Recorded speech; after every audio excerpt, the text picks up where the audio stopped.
Kamareddy municipal chairman ఎన్నికపై ఉత్కంఠ నెలకొంది. ఇక్కడ హంగ్ ఏర్పడడంతో నిన్నటి నుంచి హైడ్రామా కొనసాగుతోంది. దీనికి సంబంధించిన మరిన్ని డీటెయిల్స్ అందించేందుకు మా ప్రతినిధి దివాకర్ ప్రస్తుతం మనకి లైవ్లో సిద్ధంగా ఉన్నారు. దివాకర్, నిజామాబాద్లో గెలిచే అవకాశం లేకపోయినా సరే మేయర్ పదవికి బీజేపీ నామినేషన్ వేయాలని ప్రయత్నిస్తోందా? మేయర్ నామినేషన్ వెనుక బీజేపీ వ్యూహం ఏమిటి? ఎస్, ఎగ్జాక్ట్గా బీజేపీ అయితే నామినేషన్కు సిద్ధమైంది. ఓటింగ్లో పాల్గొనేందుకు కూడా సిద్ధమైంది. ఈ మేరకు ఎంపీ అరవింద్ కూడా ప్రకటన చేశారు, విప్ జారీ చేశారు. తమ కార్పొరేటర్లందరూ బీజేపీకే ఓటేయనున్నారని చెప్పి కూడా స్పష్టం చేయడం జరిగింది. అయితే నిజామాబాద్ మున్సిపల్ కార్పొరేషన్ హస్తగతమైందని చెప్పాలి.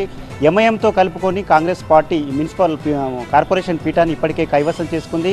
ఎంఐఎం 14, కాంగ్రెస్ 17, 31 స్థానాలు ఉండగా బీఆర్ఎస్కు సంబంధించినటువంటి గెలిచిన అభ్యర్థి కూడా ప్రస్తుతానికి కాంగ్రెస్ శిబిరంలో ఉన్నారు. వాళ్ళంతా నేరుగా ఇక్కడికి చేరుకొని ఉన్నారు. అయితే 34కు చేరింది కాంగ్రెస్ సంఖ్య. కానీ అటు బీజేపీకి సంబంధించి మాత్రం 28 స్థానాల్లో గెలుపొందగా 3 ఎక్స్ అఫిషియో ఓట్లు కలుపుకొని 31 వద్దనే ఆగిపోయింది.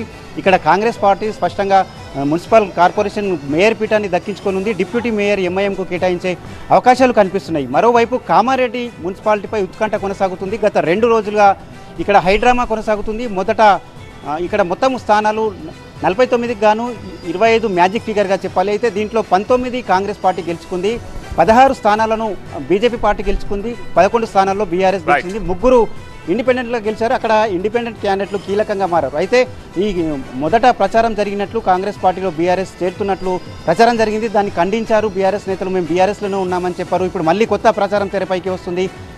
బీఆర్ఎస్ కాంగ్రెస్ కలిసి కామారెడ్డి పీఠాన్ని పంచుకోబోతున్నారు. అటు కామారెడ్డి సంబంధించినటువంటి మున్సిపల్ చైర్మన్ కాంగ్రెస్కు, వైస్ చైర్మన్ని బీఆర్ఎస్కు కేటాయిస్తారనే ప్రచారం జరుగుతుంది.